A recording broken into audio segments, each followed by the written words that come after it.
오늘도 우리 데살로니가전서 5장 16절에서 22절 말씀, 이제 다음 주만 한 번 더 보게 되면은 이 7개 데살로니가 성도들을 향한 계명을, 7개 계명을 우리가 다 배우게 됩니다. 이제 끝에서 두 번째 시간, 다시 한번 이 말씀을 한번 우리 생각하면서 정말 마음에 새기면서 16절부터 22절까지 말씀을 읽도록 하겠습니다. 항상 기뻐하라. 쉬지 말고 기도하라. 범사에 감사하라. 이는 그리스도 예수 안에서 너희를 향하신 하나님의 뜻이니라.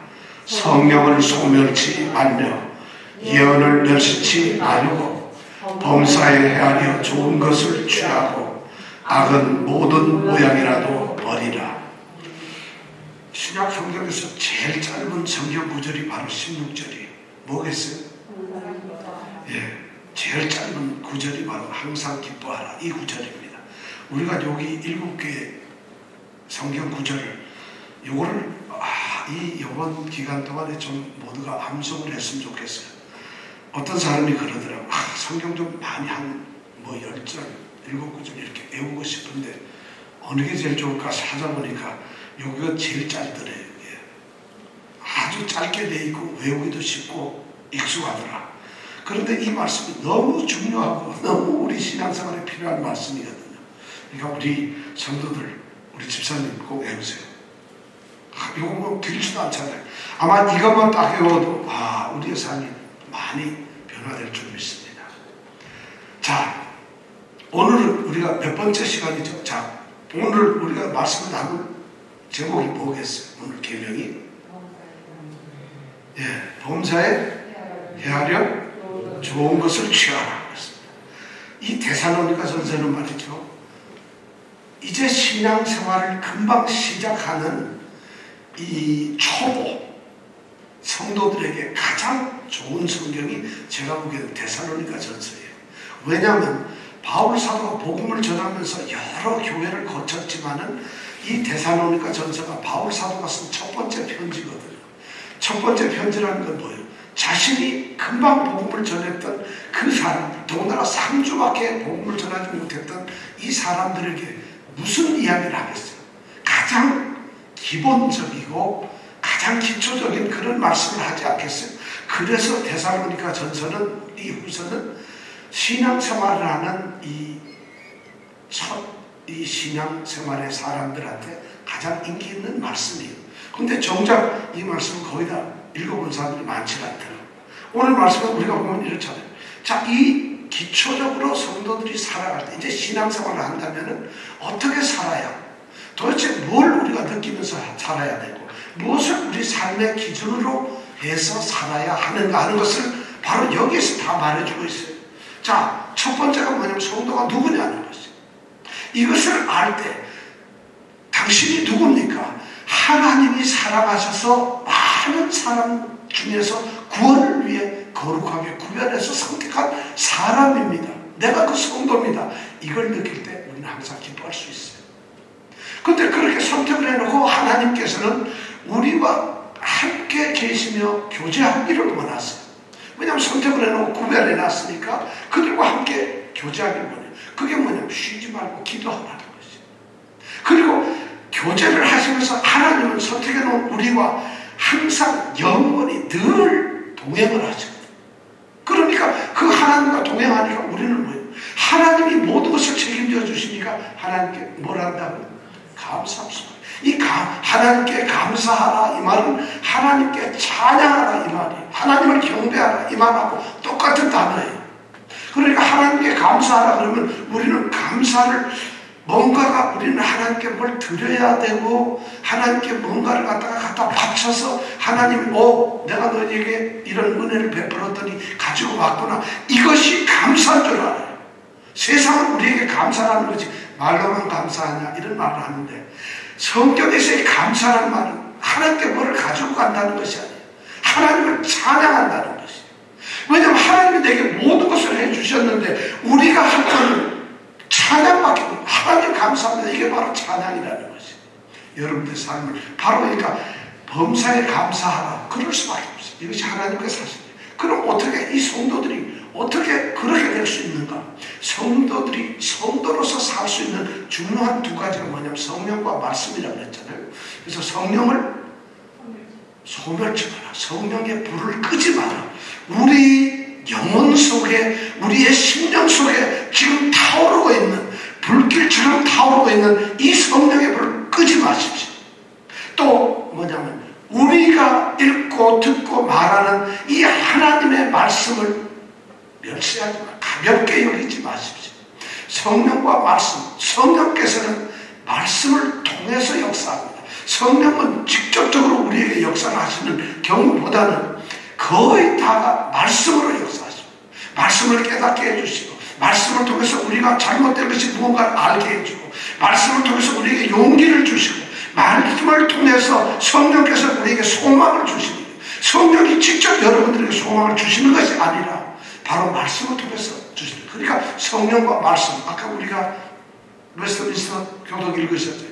말씀과 성령 통해서 우리는 구원을 얻게 되고 성도로서 삶을 살게 됩니다. 그래서 네 번째, 다섯 번째 가운데에다가 성령과 말씀을 넣었어요. 그리고 여섯 번째 우리에게 얘기하는 것이 뭐냐면 범사에 행하려 좋은 것을 취하라. 범사에 잘 행하려서 좋은 것을 골라 가져라. 이 말이에요. 모든 것을 잘 살펴가지고 잘 골라가지고 그 중에서 제일 좋은 것을 골라가자라. 이 말이에요. 야, 이 성경에서 너무 좋은 말이 나와요. 아, 이제 골라야 되겠구나. 그리고 좋은 걸 가져야 되겠구나. 이 말이 도대체 뭘까요? 성경은 왜 이런 말을, 이 사도 바울 선생님은 성령의 감동을 받고 데살로니가 교회에 이런 말씀을 할까요? 데살로니가 지금 고통받고 핍박받고 힘들어하는 그들을 향해서 너희들 모든 걸 잘 살펴가지고 좋은 거 골라가져라. 지금 이 말씀을 하고 있어요. 이 말씀을 우리가 오해하기가 굉장히 쉬워요. 자, 우리가 시장에 가서 과일을 고르는데 특히 교회 다니시는 분들은 이 말씀을 잘 지켜요.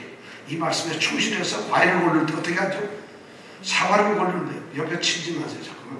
사과를 고를 때 막 다 뒤집어 봐. 뒤에 있는 사람이 보든 말고 막 골라가지고 잘 모든 걸 살펴서 그 중에 어떤 것을? 좋은 것을 갖는 거예요. 이 성경 말씀을 충실히 지키는 건가요? 아니면 어디 가서 자리를 놨는데 야, 우리 뭐 야외에 가면은 이 자리 제일 좋은 데 골라가지고 거기서 우리 다른 사람은 못하게 막 망쳐놓고 이렇게 하잖아요. 우리 성도들은 이걸 막 너무 잘 지키는, 이게 그런 말씀으로 쓰는 것이 아니라는 걸 우리 너무 잘 알잖아요. 어떻게 성도들한테 모든 사람들 중에서 택함을 받은 우리 성도들이 어떻게 좋은 것만 막 골라가지고 그것만 가져가라는 이런 말씀, 세속적인 말씀을 써줄 수가 있겠어요?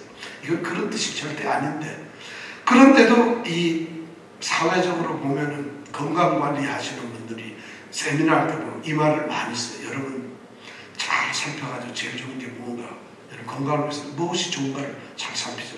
하나님께서도 우리에게 그렇게 말씀하셨습니다. 야, 그러면 성도들이 아, 그래, 맞아. 그런 말씀을 한 게 아니에요. 절대로. 그러니까 어떤 사람은 또 이렇게 생각을 해요. 아, 흔히 신학자들은 이 말씀이 예언을 멸시치 말고 범사에 헤아려 좋은 것을 취하라, 이걸 같이 묶어가지고 성도들이 예언의 은사, 성령의 충만함을 통해서 예언의 은사를 받아가지고 고린도전서 12장하고 14장에 보면 예언에 대한 얘기가 많이 나오죠. 그러니까 예언의 은사를 받아서 성도들이 예언을 할 때 무조건 성령께서 역사한 예언이라고 막 받아들이지 말고 모든 예언을 다 따져보고 시험을 해서 가려가지고 그 중에서 받을 만한 좋은 말씀, 예언만 받아들여라. 이렇게 바울 사도가 지금 말하고 있다. 이렇게 성경학자들이 거의 뭐 대다수가 한 8, 90%가 이렇게 해석을 합니다. 저는 그 말씀에 전혀 동의를 하지 않습니다.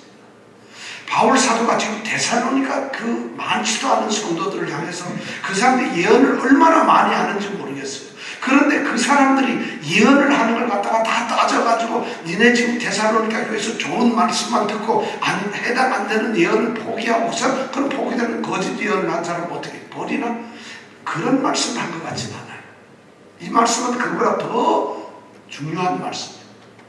근데 또 어떤 분은 우리가 잘 아는 C.S. 루이스, 이분이 예수를 안 믿다가 예수를 극적으로 만나서 믿는 지금 20세기의 최고의 신학자라고 얘기하잖아요. C.S. 루이스가 예수를 만나게 됐어요. 예수를 만나고 그리스도인이 되고 나니까 그 감격을 억누를 수가 없어요. 그러니까 그가 내가 이제 그리스도인이 되는데 어떻게 살까? 자신의 고백이에요. 그걸 막 고민을 하다가 본인이 첫 번째 생각했던 게 뭐냐면, 그 사람이 이 C.S. 루이스가 첫 번째 예수를 만났을 때, 그때 처음 예수를 만났을 그때 뭐라고 했습니까? 옥스퍼드 대학에서 영문학과 교수를 하고 있었어요. 그러니까 이 루이스가 딱 생각을 기도하면서, 하나님, 영문학이 도대체 구원을 얻는데 무슨 도움이 되겠습니까? 영문학 교수, 옥스퍼드 아니라 옥스퍼드 더한 학교에서 영문학 교수를 하는 것이 그리스도를 얻은, 구원을 얻은 데게 무슨 도움이 되겠습니까? 저는 이거 내려놓겠습니다. 그리고 주님을 위해서 모든 것을 달려가겠습니다. 이렇게 결심하고 매일 기도했다는 거예요. 그런데 어느 날 성경을 읽으면서 그것이 아니라는 것을 깨닫게 되었다. 우리 성도들이, 우리 교회도 그런 거 많잖아요. 범사해야 좋은 것을 취하라니까 사람들, 성도들이 뭘 하는 것이 제일 중요하겠어요? 그 주의 일을 하는 것이 중요하죠. 그러다 보니까 생업 그만 포기하고 뭐하는 주의 일 한다고 교회만 와 있고 선교사 되고 목사님 되고, 뉴욕에도 목사님이 굉장히 많아요. 얼마 전까지 권사님, 장로님 이랬는데 까딱 잘못하면 목사님 이래야 돼요. 왜냐하면 꼭 몇 달 만에 목사님 되신 분들이 많더라고요, 요즘에 보니까. 그래서 그냥 장로님 했다고 씌우서 나도 목사입니다, 이런 분들이 많아요. 목사가 무슨 큰 대단한 건지 하여튼 이게, 그런데 여기서 말하면 좋은 것을 취하라 그러니까 주의 일을 한다면은 마치 모든 것을 포기해버리고 이렇게 가야 되는 것처럼 생각하는 사람들이 있어요. C.S. 루이스가 그런 걸 고백하면서 혼자 얼마나 강연할 때 본인이 고백을 해요. 내가 처음 그리스도를 만났을 때 아무것도 모를 때 믿음이 약한데 그런 식으로 생각을 했다는 것이. 근데 오늘날 그런 걸 강요하고 그렇게 얘기하는 분들이 너무 많아요. 그래서 목사님은 특별한 부름을 받았다. 천만에 한국에서 목사의 자리가 있는 게 아니에요. 우리는 모두가 성도로 부름을 받은 사람들이에요. 이 세상에서 성도로서 공평한 것이에요. 그 세상의 길을 성도로 부름을 받은 거고, 제가 보기에는 저는 이런 감히 이런 생각이에요. 사도 바울이나 우리나 자리가 똑같을 거라고 생각해요. 우리 박 집사님하고 베드로하고 옆에 같이 나란히 앉는다는, 천국에 가면 같이 사는 것이에요. 왜냐하면 하나님의 자녀들은 동등하고 평등하고 모두 자유하니까요. 그런데 그렇게 아니라고 생각하는 이런 분들이 많아요. 이 말씀이 바로 범사에 헤아려 좋은 것을 취하라 하는 이 말씀 때문에 많은 것이 오해가 되고 있어요. 이 말씀의 핵심은 뭔지 아세요? 범사에 헤아려 좋은 것을 취하라 하는 이 말씀의 가장 중요한 것이 뭐냐면 분별해서 살아라는 거예요. 분별력 있게 살으라는 거예요. 너희들이 이제 막 사는 것은 범사에 헤아려라, 이 말은 분별의 삶을 산다는 것이 너무 중요해요. 우리가 성도로 부르심을 받은 사람들입니다. 우리가 성도예요. 그렇다면 성도로 부름을 받았기 때문에 이제 성도의 삶을 살 수밖에 없어요. 그럼 성도로서 살아간다는 것을 우리는 흔히 말해요. 믿음의 삶을 산다는 거예요. 왜냐하면 성도는 믿는 자니까. 믿음의 삶을 사는 자들은 말이죠, 신앙생활을 할 때는 우리 마음대로 아무렇게나 그렇게 살아가는 것이 아니라는 것이죠. 바울 사도는 데살로니가에서 이제 그리스도를 받아들이고 믿음의 삶을 사는 성도들에게 하는 말씀이 뭐냐면, 너희들이 범사에 헤아려라는 것이죠. 이제는 마음대로 사는 것이 아니라, 너희 뜻대로 사는 것이 아니라, 이제는 되는 대로 사는 것이 아니라, 생각 없이 그냥 정치 없이 가는 것처럼 떠돌아다니는 것처럼 사는 게 아니라 이제부터는 분별하면서 살라는 것이. 믿음의 삶은 분별하면서 사는 것이. 믿음의 삶은 열심으로 나와서 기도하고 이런 것이 믿음의 삶이 아니라 분별하면서 성도답게 살아가는 것, 이것이 바로 믿음의 삶이라는 것이죠. 우리가 그만 오해하고 있어요. 그래서 보면 그 뭘 분별해야 됩니까? 오늘 우리가 지금 범사에 해야 되는 게 있어요. 범사는 모든 것이에요. 이제 우리가 성도가 되고 나면 성도가 된 이후로부터 모든 것을 분별하면서 살라는 것이에요. 우리는 흔히 생각을 뭐 아침에 일어나고 자고 어디 가고 무슨 말하고 이런 것까지 우리가 분별할 필요 있겠나? 뭔가 중요한 일, 소중한 일, 유익한 일, 그리고 뭔가 남에게 덕이 되는 일, 이런 거는 좀 분별해야 되지만 그 외에는 아무렇게나 좀 편하게 살아도 되지 않을까. 천만의 말씀이에요. 바울 사도는 오늘 우리에게 성경은 말하고 있습니다. 범사에 뭐 특별하고 중요한 것만 우리가 헤아릴 것이 아니라 우리 삶의 성도라고 된 이 성도의 이름으로 불리는 모든 사람들은 그의 삶 전체가 분별된 삶을 살아야 된다는 것이에요. 어느 곳에 있든지 어느 일을 하든지 반드시 분별돼야 해요. 어떤 순간에서도 분별되어야 하는 거죠. 이것이 너무 중요해요. 생각 없이 사는 그리스도인은 그리스도인답게 사는 것이 아닙니다. 아무렇게나 사는 사람은 그리스도인답게 사는 것이 아닙니다. 그냥 그렇게 사는 사람은 믿음의 삶을 사는 사람들이 아닙니다. 오늘 말씀에 우리가 범사에 헤아리라고 했어요. 왜 우리가 헤아려야 될까요? 우리는 성도가 되면은 과거에는 세상에서 살았지만 이제는 하나님이 사람을 하시고 택하셔서 구별된 사람들이에요. 우리는 이제부터는 하나님의 것이라는 것이에요. 우리가 살아도 주를 위해 살고 죽어도 주를 위해 죽나니 그러므로 사나 죽으나 우리가 주의 것이구나. 로마서에서 그렇게 14장 7절에서 그렇게 얘기하고 있잖아요. 우리가 바로 주의 것이 되었기 때문에 그렇다면 우리는 이제는 주의 것으로 살아야 되는데 주의 것으로 사는 믿음의 삶의 첫 번째는 뭐냐? 분별에 살라는 것이에요. 그럼 분별에 살려는데 어떻게 뭘 분별해야 될까요? 에베소서 4장 1절에 보면은 너희가 부르심을 입은 부름에 합당하게 행하라 이렇게 되어 있어요. 우리를 부르셨어요. 하나님이 성령께서 우리를 부르셨어요. 우리를 부르지 않으면 하나님께 올 수 없어요. 지금 여기 계신 우리 모두는 적어도 하나님이 부르셨어요.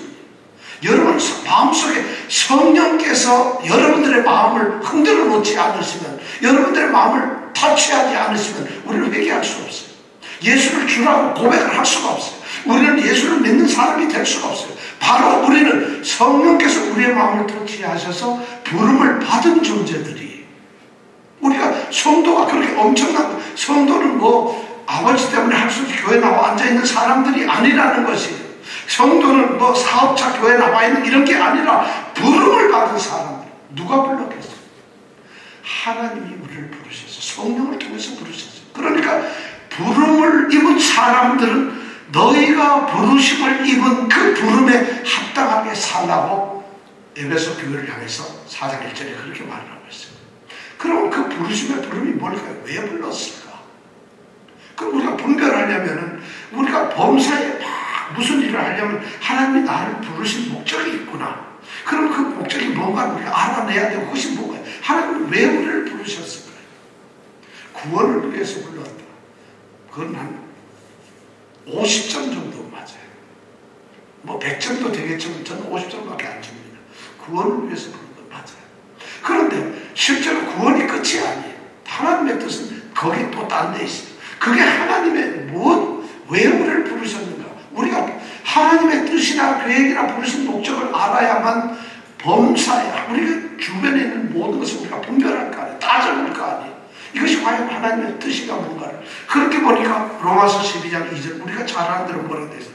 너희는 이 세대를 본받지 말고 이 세대를, 왜냐하면 우리는 이 세대에서 구별된 자들이니까 이 세대를 본받지 따라하지 마라. 이 세대에서 하는 짓을 그게 뒤떨어질까봐 그걸 쫓아가지 말고 이 세대가 하는 일을 앞서가가지고 마치 선구자처럼 하지도 말고 이 세대에 같이 어울려야만 그들과 동률하는 그런 생각을 하지 말고 이 세대를 본받지 말고 이 세대를 본받지 오직 마음을 새롭게 함으로 변화를 받아가지고 하나님의 선하시고 기뻐하시고 온전하신 뜻이 무엇인지 분별하도록 하라. 우리는 범사에 하나님의 선한 뜻이 뭘, 하나님이 좋게 여기시는 그런 뜻이 뭘까? 기뻐하시는 뜻이 뭘까? 하나님께서 온전하게 여기는 뜻이 뭘까? 그것이 우리를 부르셨는데 그것을 분별하라는 거예요. 범사에서. 그렇게 해서 그걸 분별해가지고 그걸 따져보고 그 일을 헤아려 보라는 것이에요.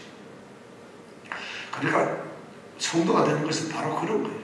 에베소 교회를 향해서는 에베소서 5장 10절에 보니까 주께서 기뻐하실 것이 무엇인지 시험하여 보라 이렇게 말하고 있어요. 주님을 우리가 기쁘시게 하는 삶이 뭘까요? 주님을 어떻게 하면 기쁘게 할까? 주님은 도대체 무엇을 기뻐하실까? 나는 무엇을 하면 주님이 기뻐하시지 않을까? 나는 어떤 일을 하는 것이 과연 주님을 정말 기쁘게 하는 것이 될까? 이런 것을 생각하면서 그것을 시험하고 분별하는, 그것을 범사에 헤아리라 이렇게 되어 있어요. 그러면 우리는 쉽게 하고, 자, 그러면 주님의 뜻이나 기뻐하심이나 주님이 정말 우리에게 부르신 그 선한 뜻이 무엇인가를 분별하기 위해서는 우리가 무언가를 사용을 해야 돼요. 여기서 위대한 것이 우리의 인간이 가질 수 있는 지성을 사용해야 된다는 것이에요. 근데 지성으로만이 되는 것이 아니라 분별에 가장 중요한 도구가 있어요.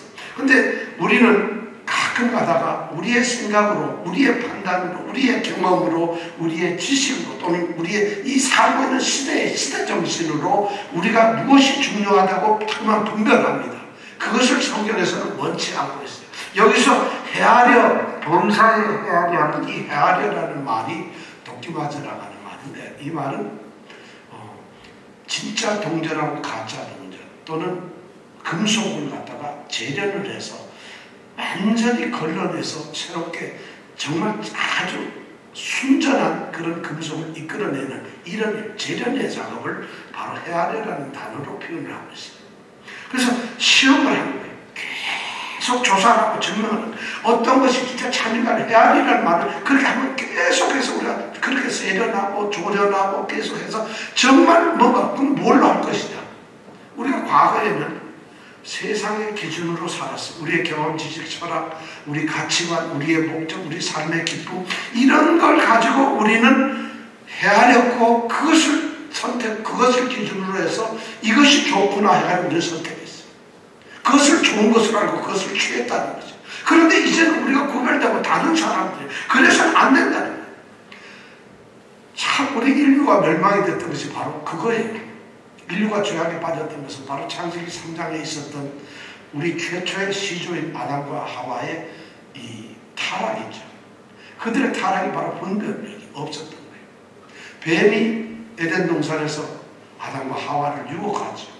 그 유혹의 말이 바로 하나님이 명하시지 않은 금하신 그 선악을 알게 하는 나무 과실을 따먹는 것이옵니다. 뱀이 유혹할 때에 이 여주인이 보았던 게 뭐예요? 보암직도 하고 보기가 아주 좋았다는 거죠. 굉장히 보기가 좋았다. 그 다음에 먹음직도 하고 먹을만하다. 정말 맛있게 생겼어. 이거 먹으면 좋겠어. 그 다음에 지혜롭게 한 만큼 탐욕이 생기는 거예요. 지혜롭게 한 만큼 탐스러뜨리고 한지라 하고 창세기 3장 6절에 그렇게 돼 있어요.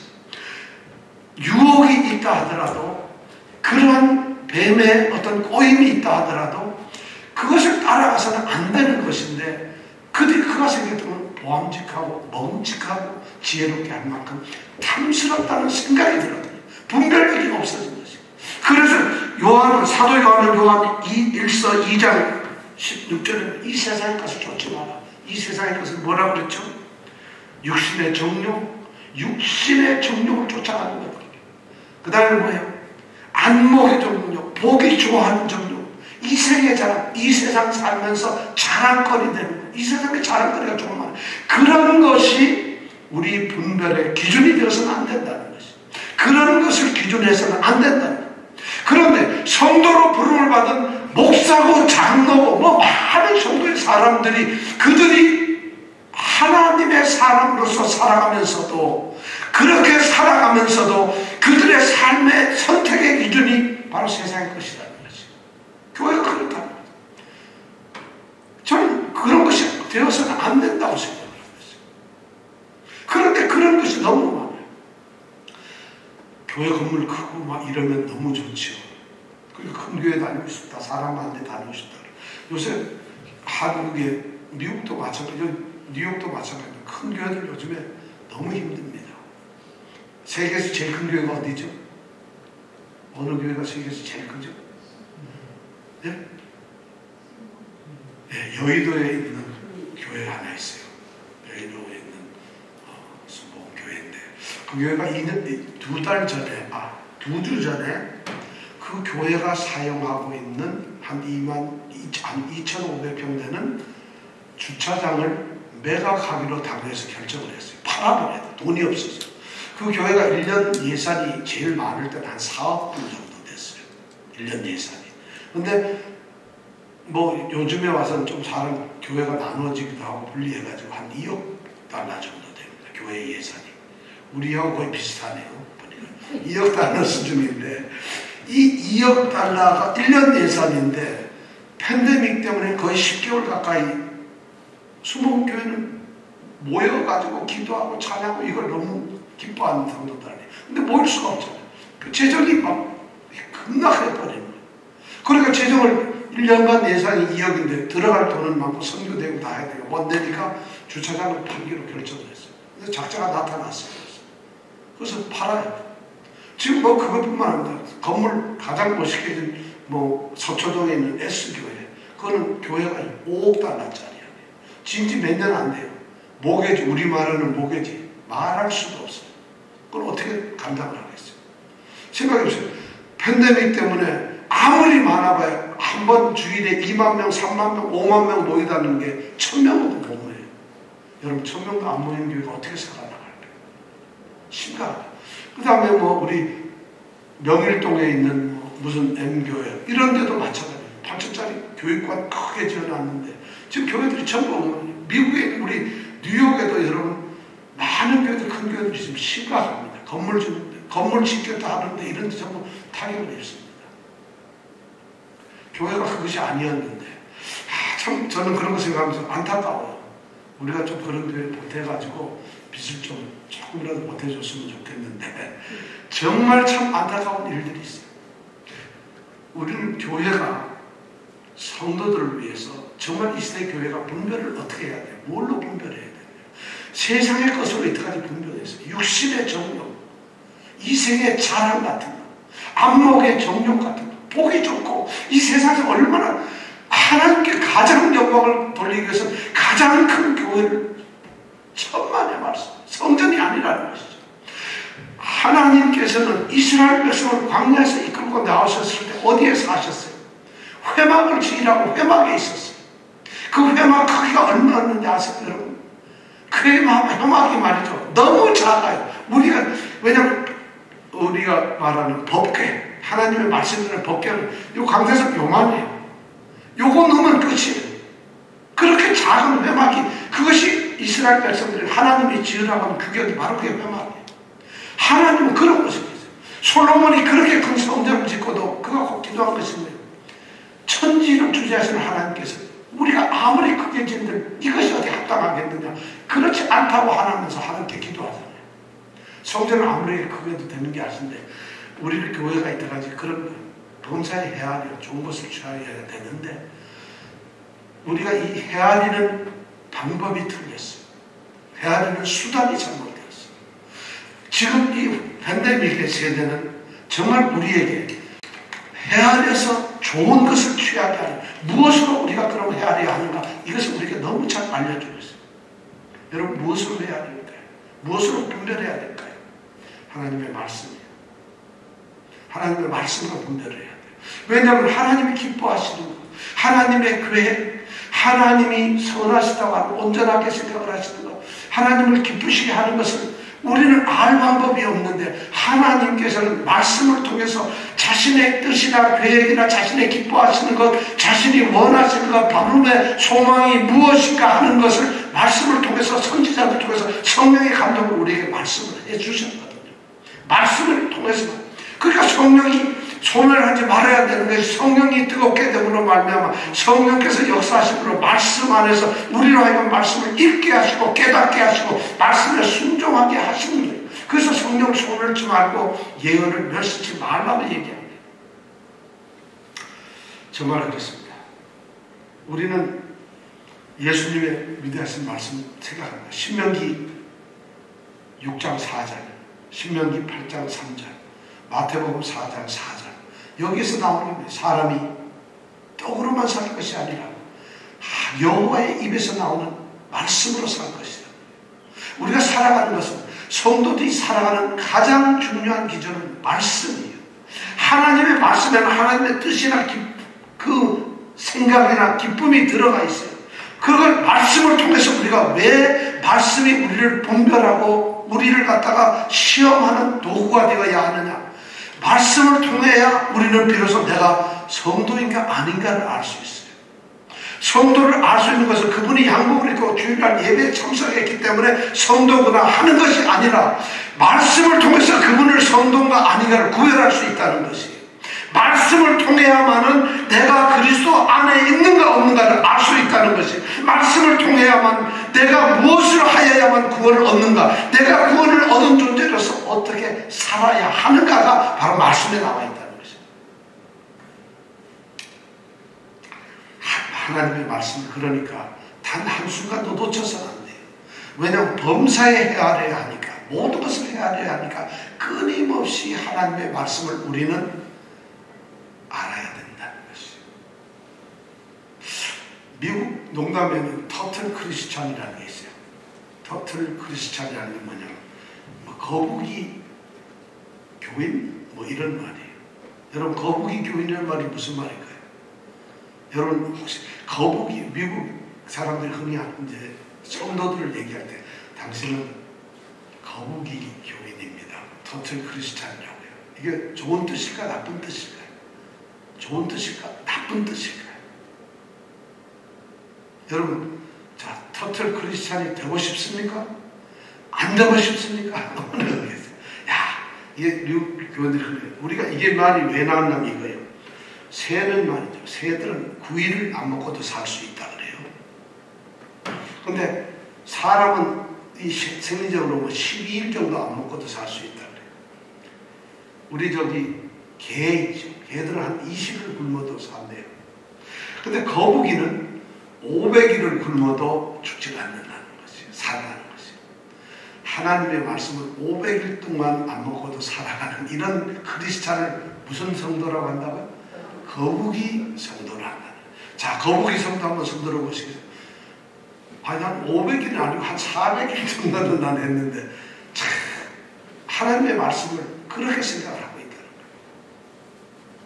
하나님의 말씀은 범사에 헤아리라고 되어 있어요. 그러니까 하나님의 범사에 이렇게 시험을 하는 도구가 하나님의 말씀이라면 이걸 떠나서는 안 되는 것이에요. 무조건 하나님의 말씀을 해야 됩니다. 그래서 범사에 헤아려가지고 어떻게 분별을 해야 되는데, 말씀으로 분별해야 되는데, 말씀에서 이야기하는 것으로, 말씀에서 들리는 것으로, 말씀에서 나오는 것으로, 말씀이 우리에게 말씀하신 그 말씀인데, 그것에 의해서 우리는 좋은 것을 취해야 된다는 것이에요. 말씀이 아니면 좋은 것을 취할 수가 없다는 것이에요. 여기서 좋은 것은 하나님께서는 하나님의 모든 좋은 것을 말씀해 주셨어요. 그래서 말씀하는 것을 우리는 취해야 된다는 것이에요. 그랬을 때 그게 비로소 좋은 것이다. 좋은 것을 취한다는 말은 거예요. 여기서 좋다, 좋은 것이라는 말은 갈로스라는 단어인데, 이 갈로스라고 하는 단어는 무슨 뜻인가? 이거예요. 옛날에 예수님 시대에, 그 당시 이제 히랍 시대죠. 동전을 이제 만들어서 화폐를 돌립니다. 근데 그 당시에 화폐를 만들었는데, 그때 어떤 사람들이 많았느냐면, 너무 사기가 힘드니까 가짜 화폐를 만들어서 막 돌려요. 왜냐하면 오늘날처럼 문명이 발달되고 모든 것이 이 미디어가 발달돼서 모든 것이 통제되고 사진만 찍으면 진짜인지 가짜인지 금방 알 수 있는데, 그 옛날에는 저 시골에서 돈을 갖다 주면 이게 진짜인지 가짜인지 평생 돈 한 번도 못 본 사람들 있잖아요. 그러니까 가짜 화폐를 많이 만들었어요. 그래서 이 가짜 화폐와 진짜 화폐를 구별해내는 이 화폐 환전상들이 있어요. 돈을 바꿔줄 때 그걸 딱 보면, 성전에서도 마찬가지예요. 돈을 바꿔주는 사람이 있잖아요. 그럼 보면 가짜를 들고 진짜로 이렇게 바꿔주고 다 포기하고 이렇게 하는데, 바로 여기서 좋은 것이란 진짜 참 화폐를 바로 좋은 것이라고 이렇게 말해요. 그러니까 어떤 초대 교부들은, 우리 모든 성도들은 화폐 진정한 화폐 환전상이 돼야 된다. 이런 말을 했어요. 왜냐하면 말씀을 통해서 진짜 화폐가 뭔지 성도들은 다 알아야 된다. 이렇게 설교를 했던 분도 있어요. 자, 좋은 것을 위조 화폐가 아닌 좋은 화폐를 우리가 가져야 된다. 그러려면 말씀밖에 없다는 것이죠. 그걸 알 수 있는 것이 우리는 너무나 거짓 선지자들로 너무나 세상의 세속적이고 잘못된 것들이 우리의 가치나 기준을 흐트러뜨려가지고 우리는 범사에 잘 헤아리고 시험할 수가 없어요. 그러니까 말씀을 끊임없이 말씀을 통해서 좋은 것을 찾아야 된다는 것이죠. 미국의 이 중앙은행에서 화폐를 만들잖아요. 지폐 100달러짜리 이런 거 만들잖아요. 그러면 그 화폐를 감별하는 화폐 감별사들이 있어요. 자격증도 있고 그래야 되는데 이 화폐를 감별하는 사람들이 있는데 여러분 100불짜리 가짜를 가지고 또 구별해낼 수 있겠어요? 여러분? 딱 보면은. 근데 그 감별사들을 어떻게 훈련시키는지 아세요? 100불짜리 화폐를 딱 놓고 이걸 갖다 가짜가 진짜가 구별할 수 있는 방법 제가 알려드릴게요. 그 사람들이 훈련을 받아요. 감별사들이. 어떤 훈련을 받느냐면 진짜 화폐를 100불짜리를 놓고 열흘이고 한 달이고 1년이고 그 화폐만 계속 조사를 합니다. 진짜를 놓고 가짜를 보질 않아요. 진짜만 놓고 이거 진짜를 1년 동안 보게 한다고 가정을 해보세요. 여러분 1년 동안 진짜를 보면 나중에 가짜 딱 보면 구별할까요? 못 가요? 진짜를 한눈에 알아보게 된다는 것이죠. 이것이 감별사를 교육시키는 겁니다. 진짜만 보게 되면은 진짜만 계속 보니까 그게 눈에 익어지고 그것만 알게 되고 그것만 화폐예요. 근데 거기에 살짝 다른 걸 넣으면 이거 틀리는데? 이거 가짜예요. 바로 하나님의 말씀이 그렇다면 하나님의 말씀만을 계속 읽고 하나님의 말씀을 따르게 되면은 우리는 진짜 좋은 걸 알 수 있다. 참 미국 사람들이 그 제도가 제가 보기엔 너무 우리 같으면은 좀 가짜를 이렇게 쫙 놔두고 이런 것이 가짜인데 잘 봐두세요. 이게 가짜입니다. 이거 전부 위조입니다. 야, 요건 색을 이렇고 요건 칼라가 이렇고 요건 글씨가 틀렸고 이런 걸 자주 내주면 이 사람은 온통 가짜만 봐요. 그럼 진짜가 와도 요건 뭐가 틀렸을까? 이걸 보게 된다는 거예요. 그게 아니라 진짜만 보여주니까 참된 진짜 화폐만 보여주니까 가짜에 대한 개념이 없어. 생각이 없어. 그러니까 딱 보면은 내가 봐왔던 거 내가 들었던 거, 내가 지켜봤, 내가 검사했던 거, 그리고 내가 계속 관찰했던 거하고 다르면 무조건 가짜. 그래서 우리가 하나님의 말씀은 정말 말씀으로 읽어야 됩니다. 그렇게 함으로써 우리가 분별을 해야 된다는 것이죠. 그렇게 할 때 우리가 비로소 올바른 좋은 것을 취할 수가 있다는 것입니다. 오늘 바울사도가 이 말씀을 우리에게 전해주고 있습니다. 범사에 가려 좋은 것을 취하라. 범사에 헤아려 좋은 것을 취한 사람에게는 결과가 반드시 나타납니다. 왜냐하면 주님께서도 열매로 그들을 안다고 하셨어요. 저는 성도들이 성도로 인정받는 것은 바로 열매입니다. 예수님이 그렇게 말씀을 하셨어요. 가시나무에서 좋은 과일을 얻을 수 있겠느냐? 좋은 나무에서 엉겅퀴를 딸 수가 있겠느냐? 그럴 수가 없다는 것이에요. 열매를 보면 그 사람을 알 수 있다. 마태복음 7장 20절에 나옵니다. 마태복음 7장 20절에 보면 그러므로 열매로 그들을 알리라 이렇게 말을 했어요. 그런 놀라운 그 다음 말씀 21절에 보면 주여 주여 하는 자마다 다 천국에 들어갈 것이 아니고 하나님의 뜻대로 행하는 자라야만 천국에 들어간다. 이런 말씀을 보통 했어요. 진짜 우리가 성도로서 말이죠. 범사에 헤아려 좋은 것을 취하라는 이 말씀을 지킨다면 우리의 열매가 달라진다는 것이죠. 성도들이 달라져요. 정말 성도. 그것의 핵심 속이 뭐냐면 바로 성령과 말씀이다. 성령을 소멸치 말라. 예언, 말씀을 업신여기고 멸시하지 말라는 것이에요. 그래야만 좋은 것을 취할 수가 있어요. 성령과 말씀은 우리가 시험하는 방법이며 우리가 좋은 것을 가질 수 있는 그 기준이 바로 성경과 말씀이에요. 성령의 말씀, 성령 말씀 이게 없으면 되질 않아요. 그러니까 바울 사도가 성령을 소멸치 말고 예언을 멸시치 말라고 이렇게 말을 하고 난 다음에 범사에 헤아려 좋은 것을 취하라. 바로 소멸되지 않는 성령, 불타오르는 성령과 너무 말씀을 존귀히 여기는 그 사람, 그런 사람들이 범사에 헤아려 좋은 것을 취할 수 있다는 것이